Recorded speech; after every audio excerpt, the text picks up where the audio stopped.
Hello, it is Niaje. In this video, I want to talk about the sacral chakra. So in the last video, I talked about the root chakra, which is our foundation. So in this video, I want to chat about the sacral chakra. So I'm going to share my screen to share a wellness scan from my studio. So this is the same person as the last video. So if you remember, I flipped back and forth between the different charts. So when someone comes in to do a wellness scan, I run the scan 3 or 4 times to see how their chakras are operating, because when you run the scan, it takes a snapshot of the chakras. So in this chart, it shows that the sacral chakra is also overactive. So in the last video, I shared that our chakras should be between 4 and 6 joules. So anything over a 6 means that chakra is overactive. So our sacral chakra controls our creativity, our passion, our pleasure. It controls our zest for life. So looking at this individual's chart, her sacral chakra is also operating all in the masculine.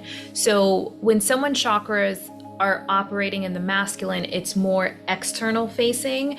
Being that the sacral chakra controls creativity, passion, pleasure, this would indicate that this individual is focused on the external. So with creativity, if they're creating something, if they're working on a project, if they're writing a book, they're doing it for the external. So what will people think? What will people like?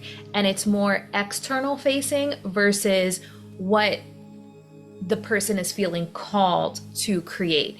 So I give this example: if a parent chooses to go on vacation, vacation is great. It fuels our zest for life. But if you're going on vacation where you're going where your children want to go, or you're going where your partner wants to go, and you're not actually taking into consideration where you want to go, that also impacts this. So everything that you do for creativity, passion, pleasure, even pleasure, you're more focused on giving and pleasing your partner versus receiving pleasure. So again, life is an ebb and flow.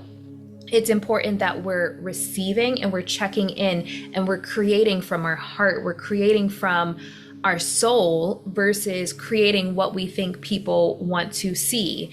And it's really important that we have these check-ins, because one of my favorite quotes is, "You can't pour from an empty cup." So this is actually something that I see a lot, especially in women.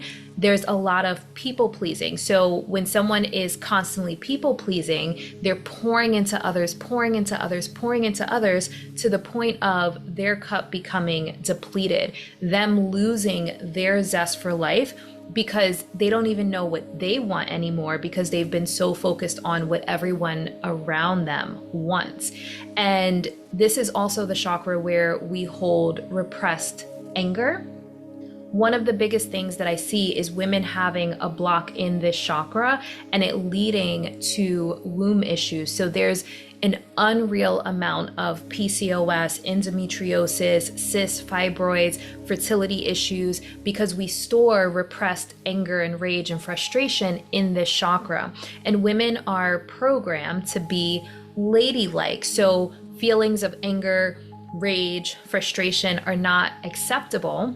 But just because society tells us they're not acceptable, it doesn't make them go away. It just becomes trapped in the body, and we hold it in this chakra, and it leads to womb issues.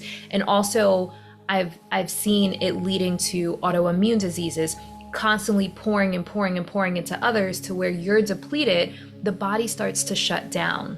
I do a lot of research on statistics, and one of the statistics that I recently looked up was how many people that have autoimmune diseases, how many are women and how many are men. 4 in 5 people that have autoimmune diseases are women. So these are issues that a lot of women are facing. We don't realize the connection to our emotions and illness. That's the beauty in somatics, is it's giving us the information on how our emotions, specifically our trapped emotions, actually lead to physical ailments, leads to pain and illness.